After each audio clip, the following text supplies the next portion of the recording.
Aha. Okay. So hopefully, just in case people aren't in the chat, we will read the question from Ted, which actually I think is one of the questions that we are supposed to address.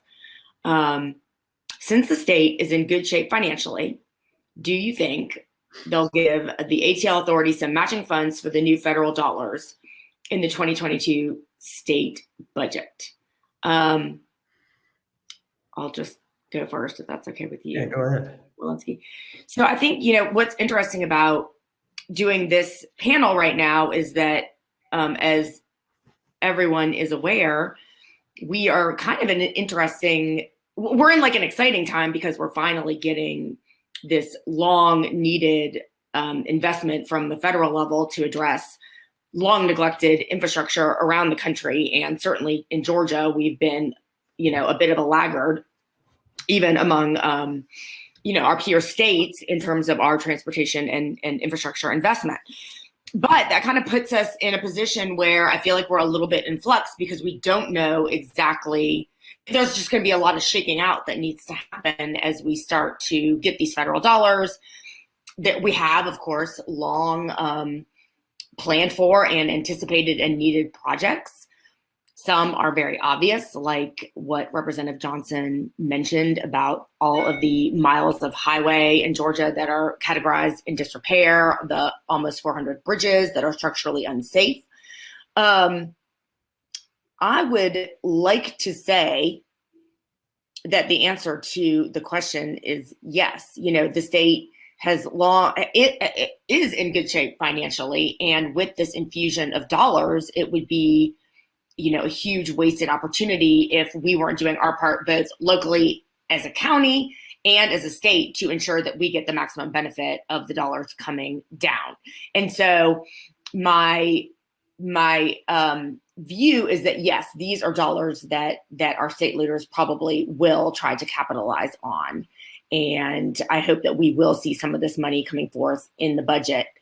Of course, we have had challenges before in convincing our state leaders to access federal money for needed investments in our state. Most notably, we still have not expanded Medicaid. And that is, you could almost draw an analog between the two. Like, here's what you need to do to take action to draw down these federal funds. That being said, infrastructure, despite, I have to note, my pretty severe disappointment that all of our Republican members of Congress voted no on this bill, infrastructure and transportation dollars and spending should be less polarizing than the notion of expanding Medicaid was. Yeah. Over to you, Representative Wilensky. Thank you, Senator. She really hit on all the good points, and I echo what she says. I mean, clearly, we're very fortunate right now that the state is receiving in many different ways from the federal government funds to create better infrastructure, from healthcare to education to now and transportation. And I truly believe us as a state legislature, our main goals should be in future infrastructure that we may never even be able to truly appreciate, or maybe it's 30 or 50 years from now. But that's our job as a state, to create things that will be better in the future. And I think investing in the ATL authority is definitely one of those things. Helping people get to jobs that they need creates a better economic situation and workplace for our state, which then creates obviously more tax money. There's definitely just all upside in that area. And echoing what the senator said, I think they will and they should. And we just have to hope that this isn't a partisan issue. We hope, and the state as a whole does very well with that. I've been helping down at the Capitol since 2012, and that's one of the things that led to me becoming a state rep, was seeing that we're not like the federal government where it's very, very partisan and people don't work together. I appreciate and work hard at working together and not making things partisan. And this money and creating infrastructure is not a partisan issue. It should help everybody throughout the state. So I hope it doesn't become one, and we really use and get the money that we can and really start moving Georgia forward. Got another one, Ted? Yeah, absolutely. Stephanie is hopping in. Thank you, Stephanie. The State Transportation Infrastructure Bank, STIB, has been a good source of grant and loan funds for the CIDs. Linda could probably educate me more on that topic, actually. There has been discussion of increasing that appropriation as well to help with matching funds for bike, pedestrian, safety projects, especially in the CIDs. Do you anticipate support for additional funding for the STIB in 2022? Why don't you go first, Representative Wilensky?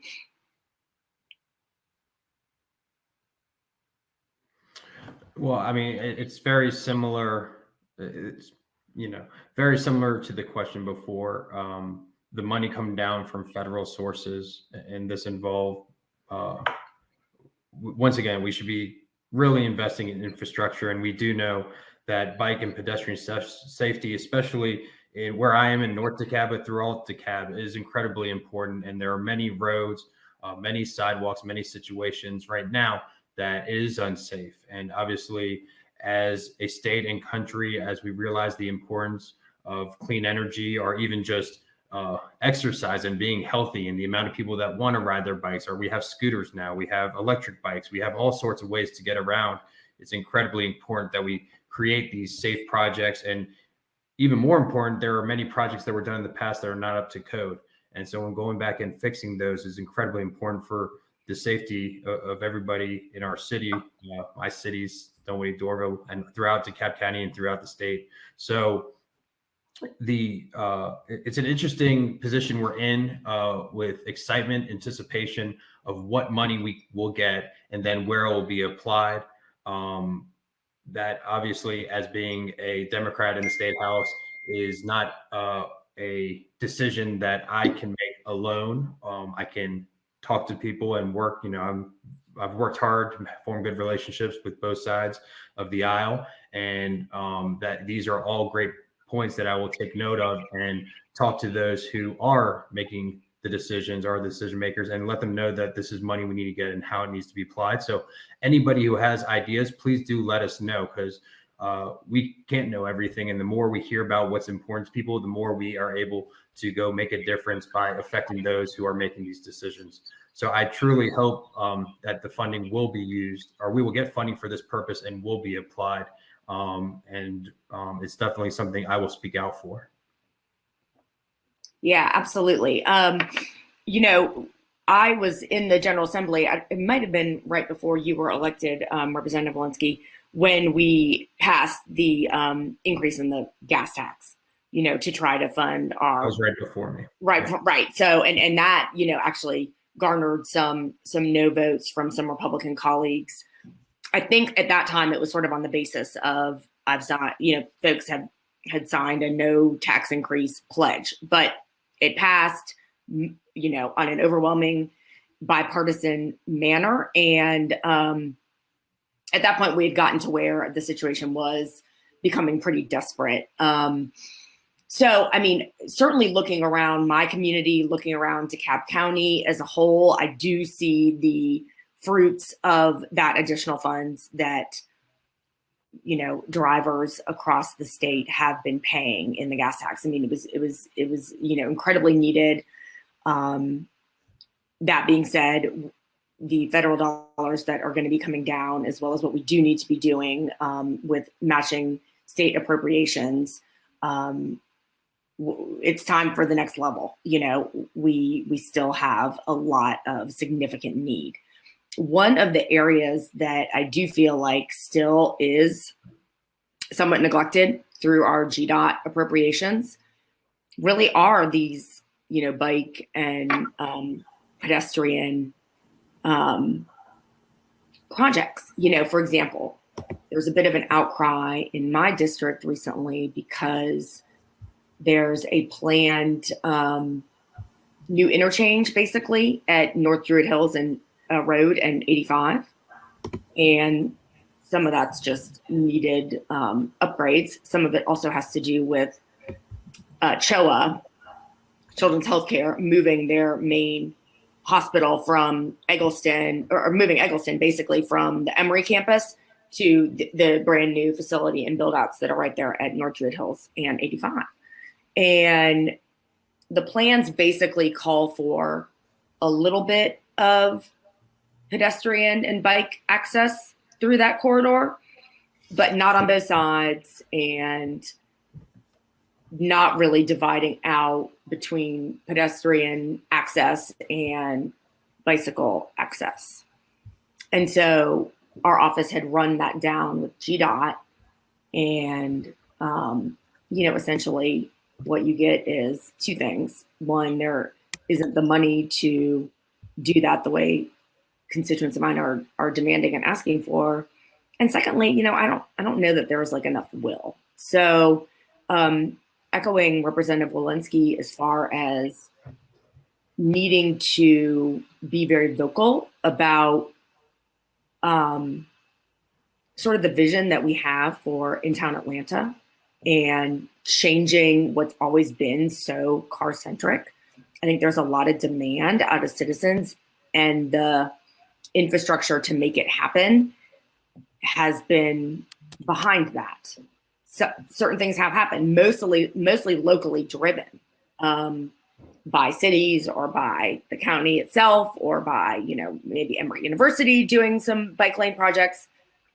But we need to be very vocal about the importance of those to change that culture. And also it involves electing people that recognize the need and prioritize projects that aren't just roads.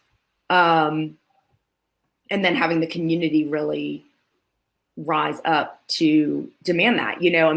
Representative Johnson mentioned in his remarks that I think it's 29% of the American carbon dioxide emissions are through transportation. In Georgia, it's 45%. No surprise, right? Because we're so car-centric. I've been really gratified, actually, to see how much growth there has been inside the perimeter over the last decade. I can tell you, I was in the House, actually, when we did redistricting 10 years ago, and most of the in-town districts were actually underpopulated. It was completely the reverse this time. Now, almost all of them had too many people. And there's just, I think it's really exciting that we're building a little bit more of a dense urban core in Atlanta, turning, what used to be, right near downtown, just like dozens of cracked,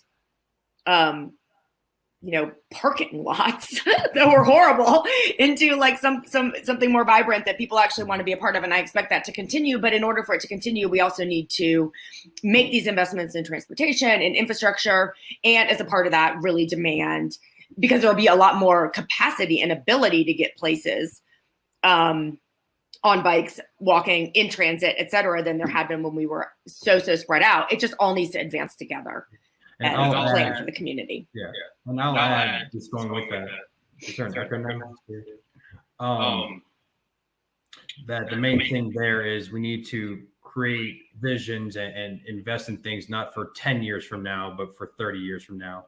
We have to really be future thinkers and really focus on way down the road and what our vision is. Dean Smyrie always says in the House that, we want to plant trees that create leaves for the shade we will never see. And he said that a lot recently. And that's a very good point in what we need to do, especially in all infrastructure, but especially in transportation. And I just want to say hi to Frankie Atwater. Thanks for being here. President and CEO at the DeKalb Chamber of Commerce. It's great to see you. And based on my reading on Google, I'm not going to ask you to race me. Seems like you'll win. He was Hi, Frankie. He's an American sprinter, it says. Hello, Senator. All right, do we have any more questions? Well, Frankie, are you joining us to introduce yourself, to moderate, to wow us with your knowledge and plans for the chamber? I mean, tell us. I like that. Well, yeah. I am stepping in, yes, for our unmute. Hold on, you gotta unmute yourself, Frankie. Am I unmute muted? yourself. No, he's not muted. I'm not muted. Okay, good deal. Okay, let me see. Can you hear me? Unmute. Okay, I can hear him. Cool. All right, yes, go ahead. Well, excellent. Well, I am stepping in for our friend Betty Willis. As you know, Betty is having some difficulty accessing. So we're team players here. And so we jump in to help out. And I didn't want the two of you. I wanted you to think and express the points when those questions are asked, and so that our audience can get a full articulating points from you, because I know they're interested in all the transportation things that are going on. And Representative Wilensky, thank you. Yes, Frankie Atwater, let me introduce myself, President and CEO of DeKalb Chamber. A lot of great things are going on at the Chamber. We have a lot of great things in store for this year. Our legislative preview forum is one in partnership with Dunwoody Chamber, but you will see a lot of me. And what I mean by that, there's a lot of projects we have as goals set for helping our small business community in DeKalb County, as well as expanding to help our moderate or medium-sized businesses as well. But transportation is one of the main topics. Some of the things I'm hearing when I go out and visit some of our businesses, transportation. So there's a lineup of questions that we have for you, and you went through some of them, but we have more. So I'm going to get your brains. Your brains are rolling this morning, and I am enjoying this dialogue. And so if you don't mind, I have another question for you. The DeKalb SPLOST, and I know we've been hearing about, the SPLOST has been around for some time. It was approved in 2017. It has a cap of 15% on non-transportation or non-public safety projects. Now, and it also requires that those projects, such as parks or city county facilities, buildings, be repaired only with repairs only with no new facilities. Interesting. Now, there's been discussion that in the 2022 legislative session, the DeKalb SPLOST legislation might be amended to allow new parks and buildings and the next SPLOST, likely to be considered for a referendum in 2023. What are the chances that could happen? You want to go ahead? Yeah, the difficulty with that right now is we just got out of special session. So for the past, I'm not even going to say 3 weeks, for the past 4 months minimum, we have been preparing and dealing with special session. We are just getting to the point now, thinking about, and I'm glad you brought this up, is just the agenda for this next session, what we're trying to do. And it's going to be a shorter session, or quicker than, especially last one because of COVID, but quicker than most sessions just because it's an election year. In the DeKalb delegation, on the House side, this is not something that's been shared by email or otherwise, so we haven't even communicated about that. And on the House side, things do take a little while. We do put them in committee, and they're heavily analyzed. And it's great, the diversity in all the opinions, and from all the different geographic areas we have on the House and the Senate as well. So I guess if that is something y'all are interested in and want it to be, then let's start talking now. Let's start setting up meetings, especially with Chair Carla Drenner on the House side. I want to be there for sure.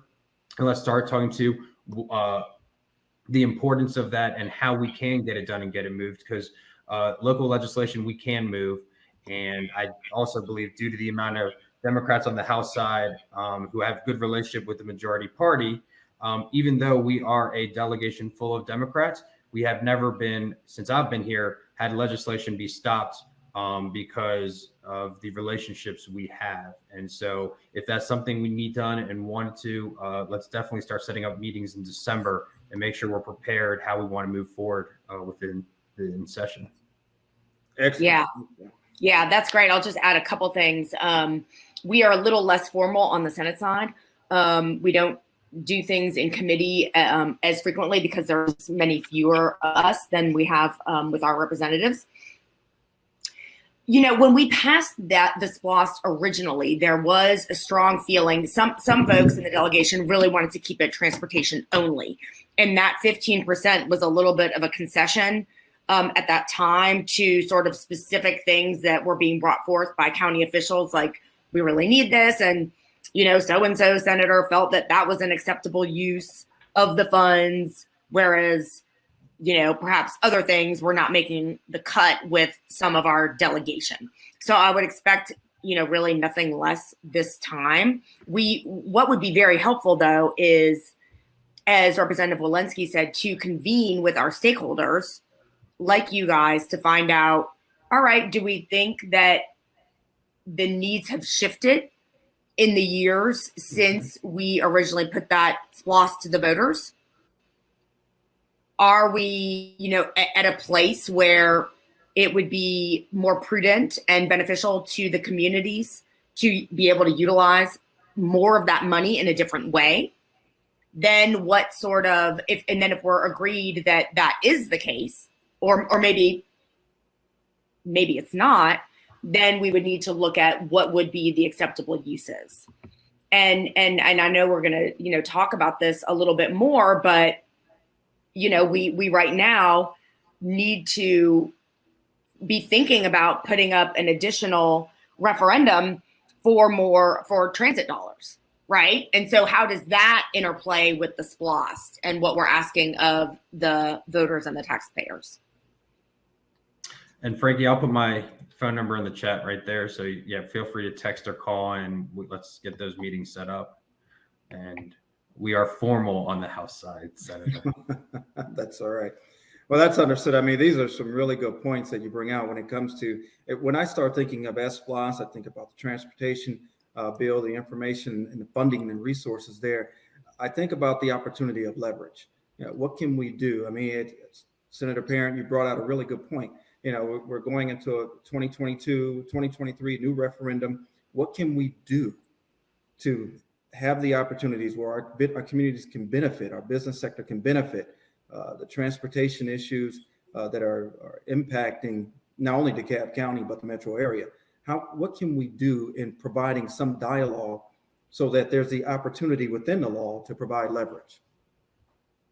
Yeah, I mean, it would be wise, actually, and this is where we need to involve our local partners as far as the county commissioners and also members of city councils and commissions in the county to get the input and feedback from everyone on the ground about here's where we are and here's what we need. Because a lot of, while we have to be involved and certainly are involved as a delegation with any of these SPLOSTs or things that go on the ballot, some of that day-to-day work is done by our local electeds. And so any conversation about what sort of working group can we put together, do we need to be doing town halls on this topic, virtual meetings, we need to be working hand in hand with them as well to put that together. So please let us know, what you guys think would be beneficial in that regard, so that we can be best informed as we go into making these decisions.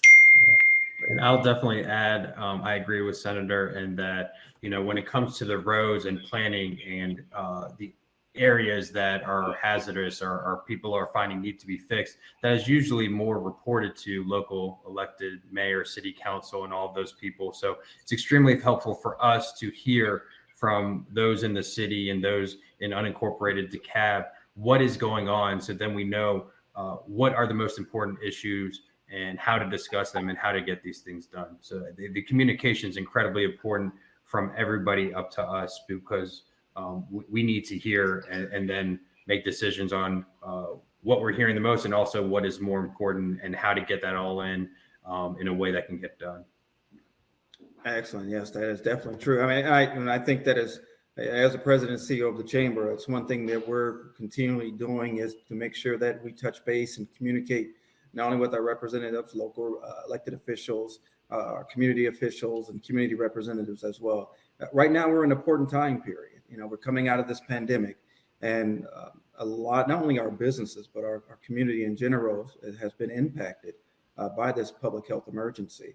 And so transportation, keys with that going forward are going to be major. And it's going to be a serious plus having you, Representative Mike Wilensky, hopefully I'm saying that right. If not, you'll get me later. I'll just let you win the race. And then Senator Parent as well, having you on board. I got another question here for you this morning. The DeKalb Commission approved a transit master plan in 2019 that provided a well thought out roadmap on projects to improve mobility and better access to employment centers and enhance economic development opportunities.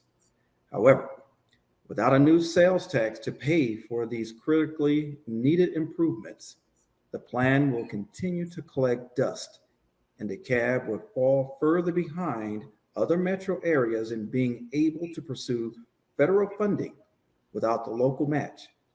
How can we get county officials to advance sales tax for transit on a referendum in 2022?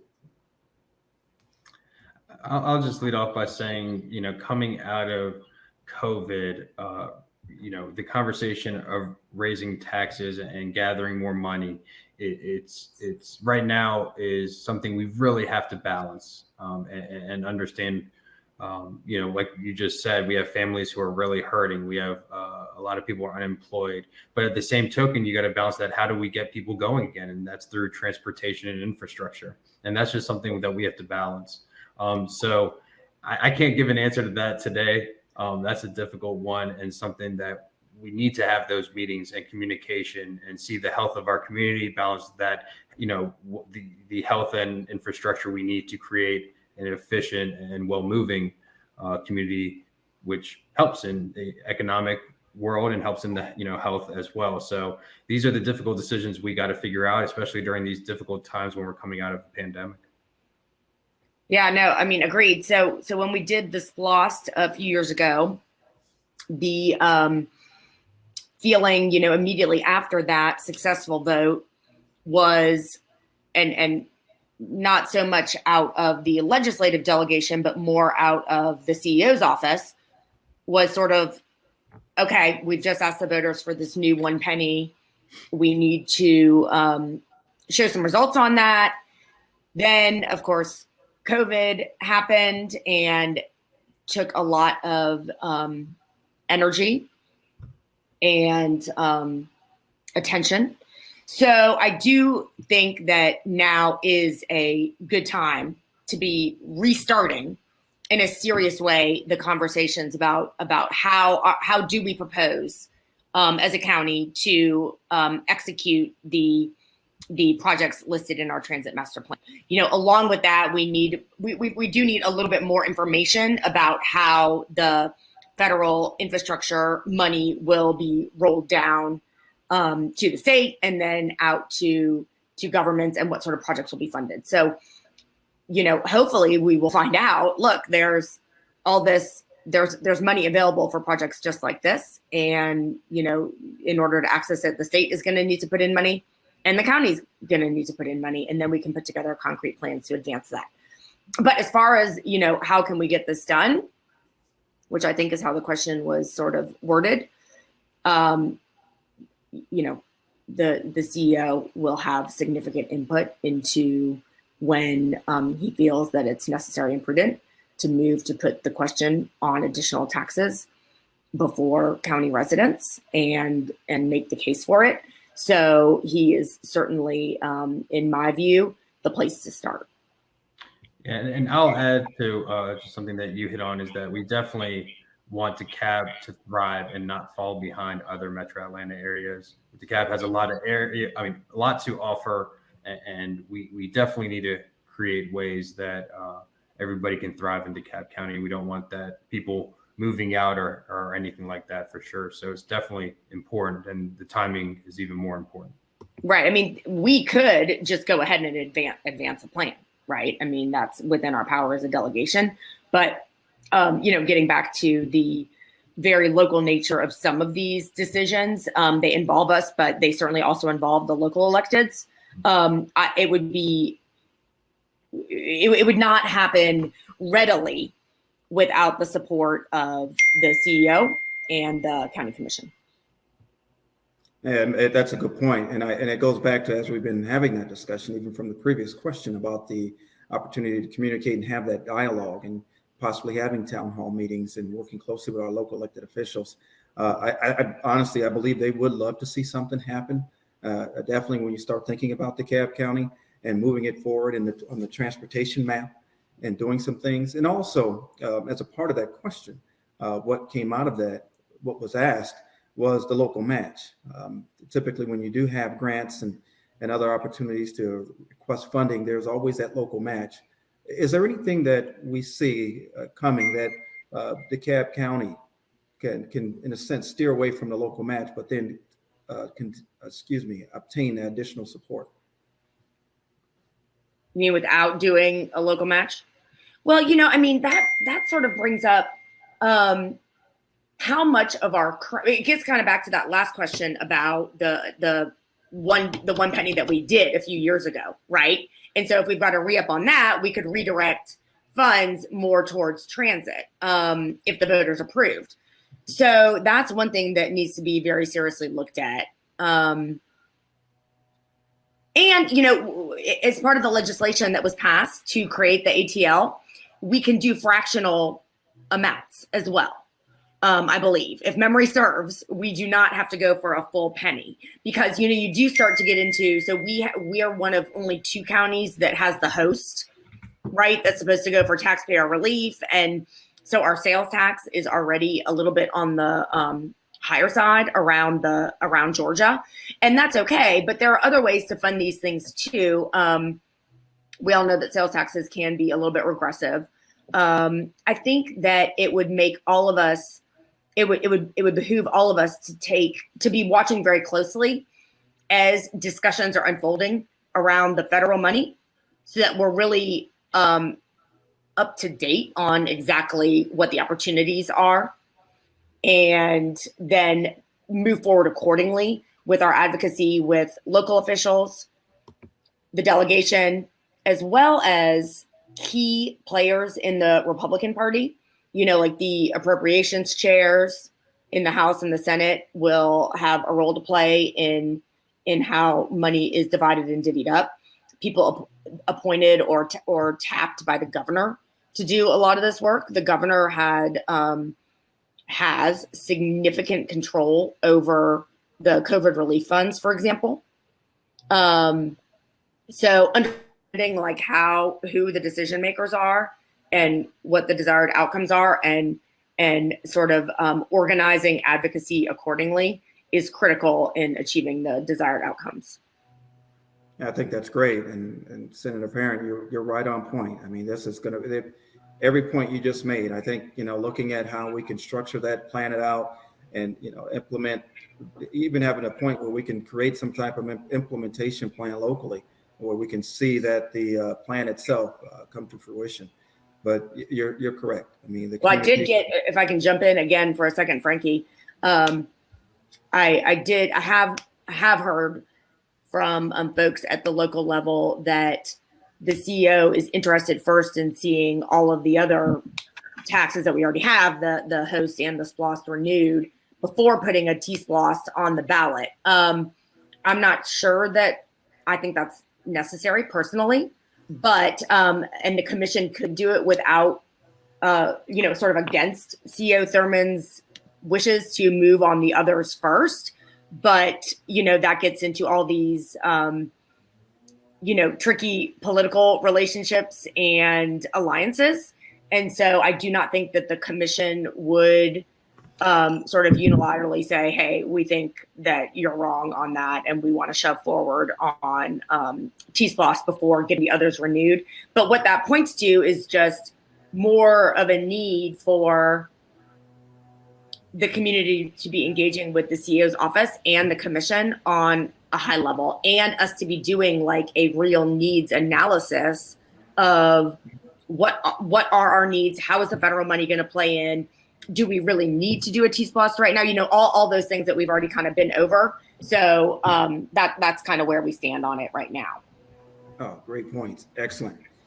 Representative Wilensky, your thoughts? I think Senator hit it all there. It's rare that I don't have something to add. I'll tell you. So this, she got me on this one. Well, that's all right. Well, good deal. And I got another question. This is our last one. And so if you received a $1 million grant to use for the county any way you wanted, what would you do with it and why? Well, you go, Mike. Well, on the county level, I don't know how much these projects would cost, but I could say the main things from a starting point I would focus on are those main things that takes us to live and thrive. So clean water, clean air, transportation, healthcare. We have to make sure that a bill that I'm working on right now is dealing with it would be for starting off future built apartment complexes. One of the things we focus on all the time is what we eat and what we touch and all of these things, but we don't think about what people breathe, especially in apartment complexes. And when we don't have safe air to breathe due to mold contamination and otherwise, people will get more sick. The healthcare costs are greater, and just all around being able to thrive and work because of that. So starting with the water, we really need to make sure we are up to date on all of our waters. I guess you could say this is outside my scope. This is getting really local, but the pipes and getting water everywhere, make sure things aren't falling, all of our storm water. Definitely make sure our roads and bridges and sidewalks are safe for people to get around, and then transportation, because that's what we're here for, is making sure that everybody has every opportunity to get from where they live to a place that they would like to work, to make sure that they can thrive. So I imagine that all would be more than, was it $1 million? But those would be my goals. And then, when you have choices like that, you'd really have to create community groups and community conversations and local Leo conversations to, probably pick one and just make that infrastructure as well as you can. If you asked 100 million, I could go on for 10 more minutes. Right. No, I feel the exact same way. When you get right down to it, $1 million is a ton of money for like a person or a family, but we know it really is like not much money at all when it comes to actually doing any sort of infrastructure project. So, I think. Wait, Senator, I got to add, because I can't believe I forgot this. Oh, yeah, go ahead. Schools and education. Yeah. That's not really the county, because that's a little separate, the school, but also, safety of our buildings. Making sure teachers are paid appropriately, and safety of the fields and surrounding schools throughout our county. I mean, we got to get back to the point where kids can thrive in their sports and everybody's allowed to play. That's very important to me. All right, Senator, I won't do that again. No. I mean, I completely agree with you, actually. Like, knowing that that's not enough money to do something really widespread, but yet the question being like, wanting to help the county the most. Also, we have such a big county. It's like, how can you spend only $1 million and have it benefit, all like 700,000 plus people in DeKalb County? That's sort of like almost an impossible task. So I think that, and actually I'm okay with this answer, even though it's totally boring, because probably it should be the way we make decisions as public officials with money. I need to see some sort of like analysis. And what I'm thinking is kind of like what Representative Wilensky went over, when you get into things that are just absolutely the basics, like, do we have, what is the current situation with safe drinking water in schools? And what are our worst facilities that would be harming our next generation the most? Okay. And how much, can $1 million alleviate that most severe problem in that specific issue? And that's probably, once I received some kind of, analysis on something along those lines, is probably how I would end up wanting to dedicate it. Those are really great answers. I mean, as you were speaking, I was thinking about a needs analysis and how we can plan to use $1 million. My thought process, $1 million, what can I do? Now, I can do whatever I want with this $1 million. I have the schools, the infrastructure, as you mentioned, new water lines, new roads. $1 million, what can I leverage with the million? What can I do? And so it goes back. The grant opportunities, resource opportunities at the state and federal level. What can I use that $1 million to match with, to bring more resources incrementally to DeKalb County? And I think it's a small amount of money, but as you mentioned, Representative Wilensky, as well as Senator Parent, we can start small. Needs analysis, phase it in, prioritize. We can grow one area, demonstrate need, and what happens after that, you can support that, and we can continue to grow with more funding. That's my thoughts.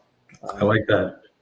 As someone that's been Agreed. trying to leverage millions and even smaller amounts of dollars to gain more. And so that's great. It's nice to hear your points. Please elaborate more. I don't think the panelists, the group wants to hear Frankie Atwater talk. They really want to hear from you. But please elaborate more on that. If any other points that you would like to bring out when it comes to transportation infrastructure and what we can do in DeKalb County, please let us hear it. Well, I really think there's been some conversation about expanding MARTA. Obviously, the plans to come out to DeKalb County weren't as much as planned, but we need to do even more. So I think the biggest thing I would just ask is people be vocal. If you want to be involved, want to help, it is critical for us to have constituents and people help us, because we are a voice, but however, having a group who really understands an issue and can show up when we need them to be citizens in the community talking about an issue actually makes a big difference, especially at the state house or state senate. When we meet citizens and not another elected official, it makes far more of a difference because we know they came out of their way to talk to us. And I think I wouldn't say it's just in our personality, as I think, and I bet you're the same, Frankie. When somebody takes their day to come speak to you, you don't forget that person and you remember what they say. So please, if you're interested in stuff, advocate for it, get in touch with us, form some groups who can advocate with us.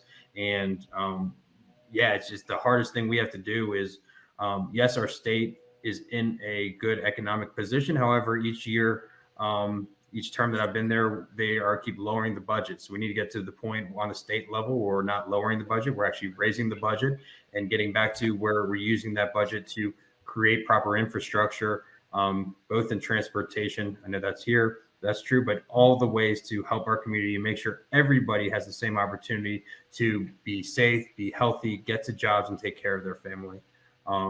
I'm an attorney and a state rep, so I can talk to 1 o'clock if you want me to, but I'll let Senator go from here. Great. Yeah. Well, thank you.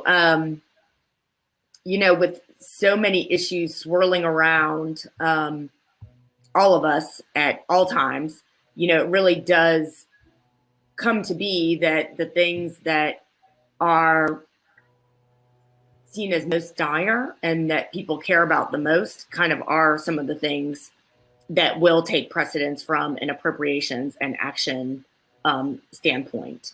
So that really should be the lens with which you engage on these issues.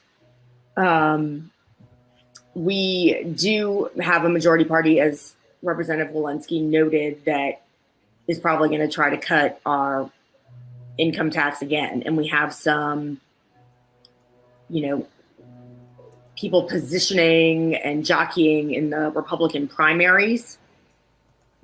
For example, the president pro tem of the state Senate has never been one of those let's abolish the income tax types. But all of a sudden, because he's running for lieutenant governor in the Republican primary, he's now putting out statements like, oh, we need to just abolish the sales tax. And and the Speaker of the House, David Ralston, is usually interested in trying to get some sort of tax cut passed in an election year. And so, I agree with Representative Wilensky. Like, we already are a pretty low tax state. And as we've been discussing, like, we have a lot of needs, and they include serious needs in infrastructure and broadband, as well as public education. We still are maintaining a $600 million cut to public education. So during my entire time in the General Assembly, I've always tried, I feel like some of the things that Democrats advocate for down at the General Assembly actually line up really well with the business community, because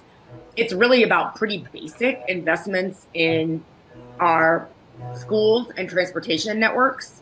And then we need to be able to fund those, right? So you have to pay for them. And that in a state like Georgia is not ever been a given. There's at least in my decade in public service in Georgia at the state level, things to me that seem like really pretty basic as far as attracting business and having livable, attractive communities, like just funding the schools at the basic level and not having potholes everywhere are like hard to get done in Georgia. So we're just going to keep raising our voices for those things, which in my view should not at all and are not at all like huge like liberal priorities. They're just basic good governance. What is that weird noise? Someone did not like what I was saying. No, I think you're right on. I was thinking about that with state sales tax, and you hit on the point when the future of when it comes to state sales tax, how does that impact, our infrastructure, transportation, schools, and so forth, even attracting businesses to the state of Georgia. And right now, Georgia is one of these hot states when it comes to the film industry. How can we continue to recruit and attract the film industry and other industries that come along with the film industry to the state of Georgia? DeKalb County is ready and willing and waiting for, we have the land available in abundance to attract more of the film industry, the business in that realm. So we think about that, Representative Wilensky. What are your thoughts on that as well? I mean, we're starting to talk about the availability and what DeKalb County has.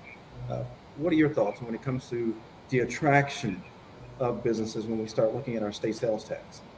Yeah, well, our state has always said we're every year, I'm not even sure who does this vote, but that we are the top state for business in the United States. And we are very good to companies, and that's good. And then as we go on and our state starts thriving more, we got to balance out for those big companies, if they should be giving a little more back so we can have better schools, better hospitals, better roads. But we got to take that over time. So in my district, in House District 79 next year, will be House District 80. The old Chevy plant, the assembly, has been bought by a movie studio, and it's going to be the largest movie studio in Georgia. You'll see it when you're coming over 285 right before you get Peachtree Industrial, that whole empty parking lot right now. And but I definitely think that there's somebody blowing something outside. If you all can hear that, I don't know. But I definitely think that we with DeKalb County definitely need to show and express what we have to offer and work with the business community to get them to come. I don't know if that is a state thing, but us as state elected officials would love to help with that. We love promoting our counties and our cities, and that is definitely something that no matter how well you're doing, you can always do better. And we definitely need to start spreading the word across the country and otherwise what DeKalb County has to offer and help them come here. And our state right now does do a good job from different levels of helping new companies come, especially who are doing large projects and bringing a large amount of jobs. So, that is incredibly critical. And I would love to work with DeKalb County to help with that.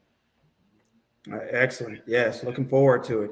This morning we've had a few questions that covered some points. We talked about the new ATL. It was asked about the new ATL Transit Authority and information in reference to that and the impact on the Georgia, the GA 400 North Express lanes and so forth. I think we covered that point well. And also we talked about the State Transportation Infrastructure Bank. We covered some nice, both of you, our representatives, our elected officials really covered that well. And I think our audience really, truly appreciated that. And then the DeKalb SBLOST, and you expanded on that and how I like the fact in our dialogue, we talked about leveraging what we can do as a community, what we can do as far as town halls, how we can look forward to moving that into a new referendum and looking into 2023 and trying to merge and leverage opportunity for DeKalb County.